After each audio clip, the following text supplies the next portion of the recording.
Good afternoon and welcome again to the Stoner Report. I'm Marius Stoner, Associate Editor of Cannabis Culture Magazine, here at the BCMP headquarters in 307 West Hastings in downtown Vancouver. We're having kind of a cloudy day today. It's a little chilly, but the weather's been pretty good mostly.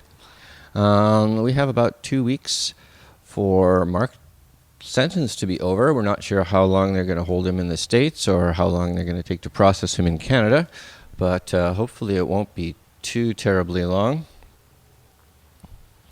So yeah, we're getting pretty excited about that and look forward to his return. So sorry about last week. I had some really bad sleep issues and I was unable to do the show. So I apologize for that. I'm working on that. But I'm back this week for this week's show and this week's news. All right, so let's get started.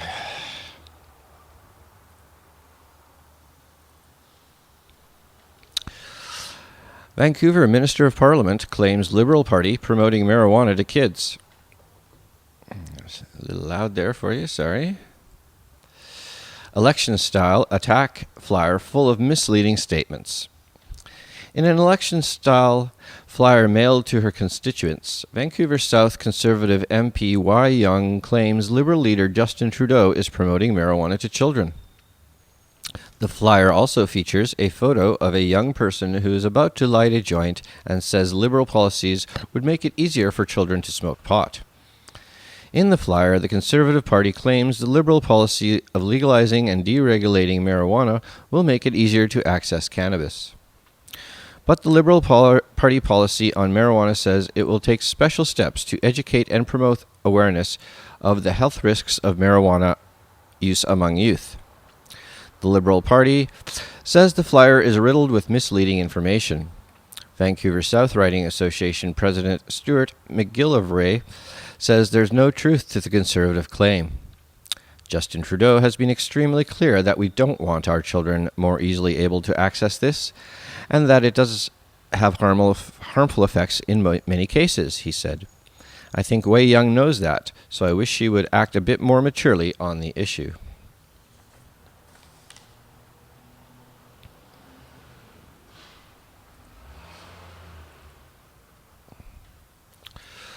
British Columbia prevents commercial marijuana grow-ops from getting farm tax break. The BC government says medical marijuana companies won't be able to take advantage of a property tax break that was designed for agriculture. Mayors in BC have been raising concerns that marijuana growing operations could be set up on expensive industrial land and then asked to be taxed as farmland. The classification could dramatically reduce those companies' property taxes, in some cases by tens of thousands of dollars. The province says it plans to exempt medical marijuana operations from the agricultural tax designation beginning in the 2015 tax year.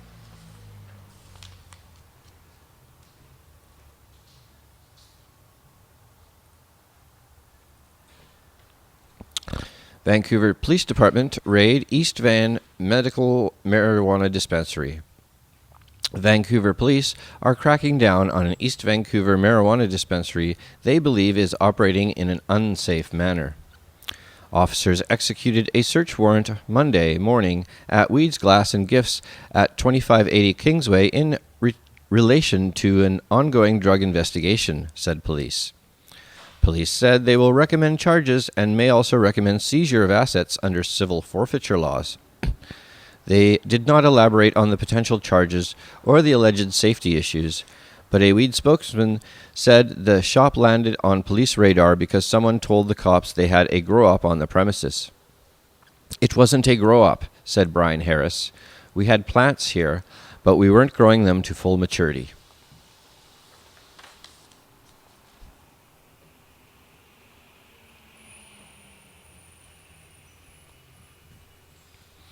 Oregon marijuana supporters submit petition signatures. We are going to fight for every single vote across this state. Supporters of a measure to legalize the recreational use of marijuana in Oregon submitted 145,000 signatures Thursday to get the measure on the November ballot. New Approach Oregon on Thursday morning toted cardboard boxes filled with petitions to the steps of the Multnomah County Courthouse for a news conference, then left for Salem to submit them to the Secretary of State's office for approval. The office must vet the signatures by August 2nd, although New Approach Oregon leaders said they hope to have a decision within the next 3 weeks. At the news conference, 6 months after Colorado's law allowing recreational marijuana took effect, leaders stressed the ways in which their proposal is stricter than one Oregon voters defeated 2 years ago. There were no marijuana leaf symbols, dreadlocks, or even the color green to be found. Instead, leaders of New Approach Oregon said the American Civil Liberties Union of Oregon sported suit jackets and sought to project the air of safety and austerity. This is Oregon's opportunity to create a sensible approach to marijuana, and I hope many Oregonians recognize and support this. Chief Petitioner Anthony Johnson said, "We're going to fight for every single vote across this state."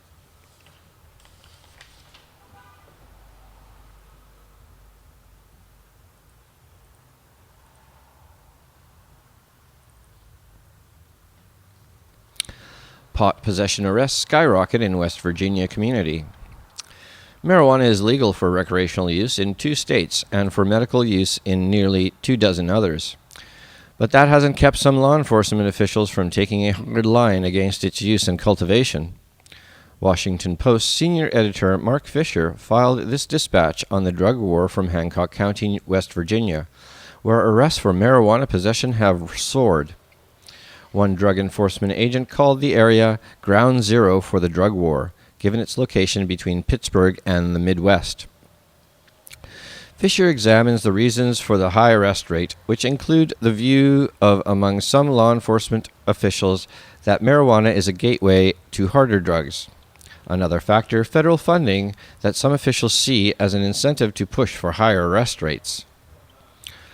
Grants to states and localities are not contingent on an increasing drug arrests, but federal officials acknowledge that many police chiefs and sheriffs believe that racking up arrests bolsters their case for money they have come to depend on. Every year you'd say, "This is what we did, these are our arrests," and you'd get the federal money, says Art Watson, Chief Deputy Sheriff of Hancock County.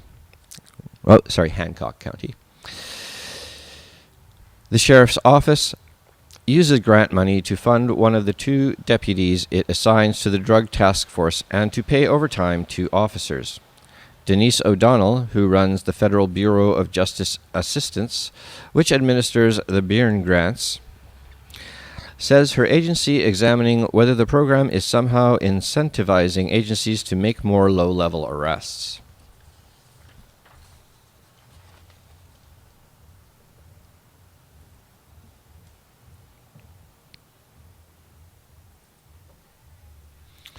House Committee votes to block DC decrim. The GOP-dominated House Appropriations Committee stuck a thumb in the eye of Democratic governance in the nation's capital this morning. The committee voted to prevent the District of Columbia from implementing marijuana decriminalization approved by the district government. The move came in the form of an amendment to the District Appropriations Bill by Representative Andy Harris. It passed on a vote of 28 to 21. The amendment could also threaten the district's medical marijuana program. Speaking of the district's medical marijuana program, this vote today brings back some bad memories. DC voters overwhelmingly approved medical marijuana in 1998, but thanks to a measure similar to today's amendment, Congress blocked it for nearly a decade. It wasn't until 2009, with Democrats in control of the House, that the block was lifted. The Marijuana Policy Project says it and other advocates will seek a floor vote to strip this amendment from the appropriations bill.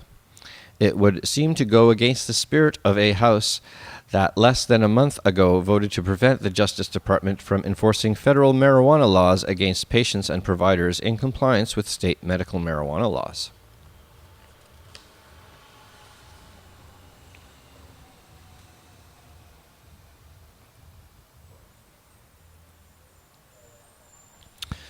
The U.S. Supreme Court rules cops need warrants to search cell phones.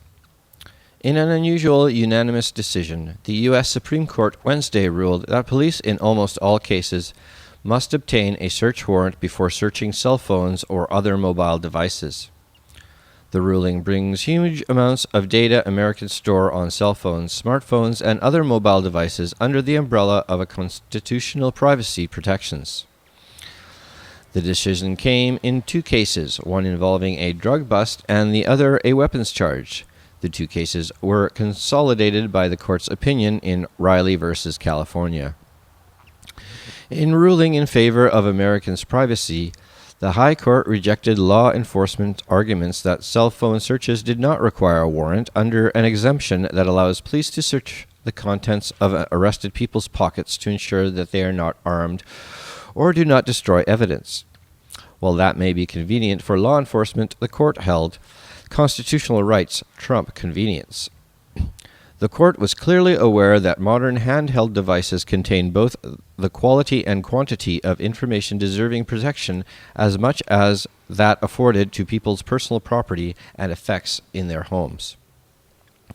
Modern cell phones aren't a technological convenience, Chief Justice John Roberts wrote in the unanimous opinion. With all they contain and all they may reveal, they hold for many Americans the privacies of life, he wrote.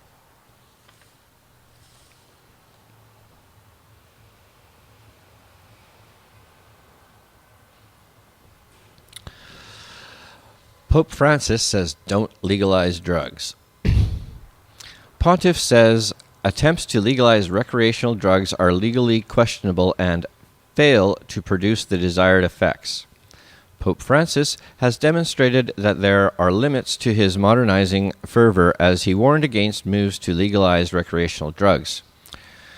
Drug addiction is an evil, and with evil there can be no yielding or compromise, he said at a drug enforcement conference in Rome. The Argentinian pontiff's comments, in which he insisted that the problem of drug use is not solved with drugs, came a month after Uruguay became the first country to legalize the production, sale, and consumption of cannabis, a move that is being followed closely in other Latin American countries trying to end the violence spawned by these drug trade. The Pope, who has spoken out against drug use before, said, "To think that harm can be reduced by permitting drug addicts to use the narcotics in no way resolves the problem. Attempts, however limited, to legalize so-called recreational drugs are not only highly questionable from the legalization standpoint, but they fail to produce the desired effects." Right. Well, as a lapsed Catholic, I am now very, very happy that I am lapsed. What a fucking dope. Excuse me.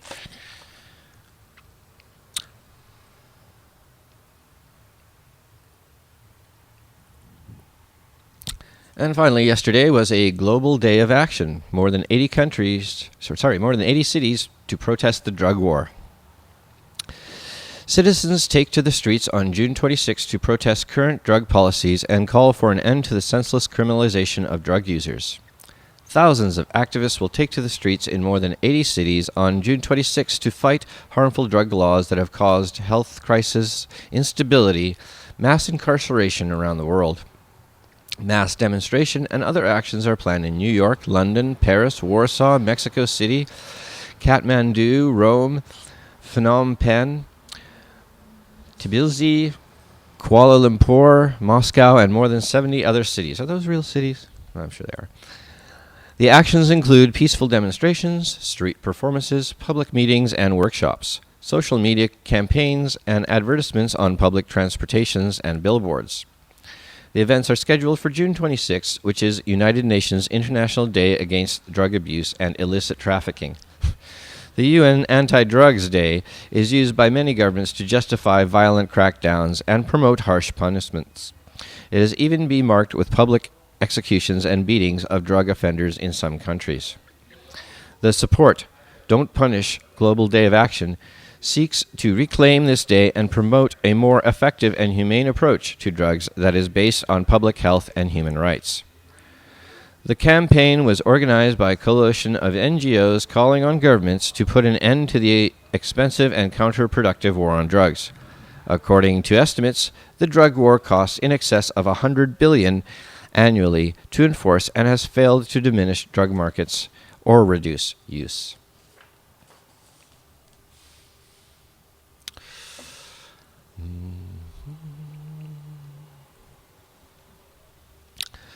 Okay, and that's the Stoner Report for this week. It's a little short this week. We made it even before 2:20. So, yeah, I'm not going to smoke a joint this episode because I forgot all my stuff upstairs. Anyway, sorry about that. Oh, happy 2:20.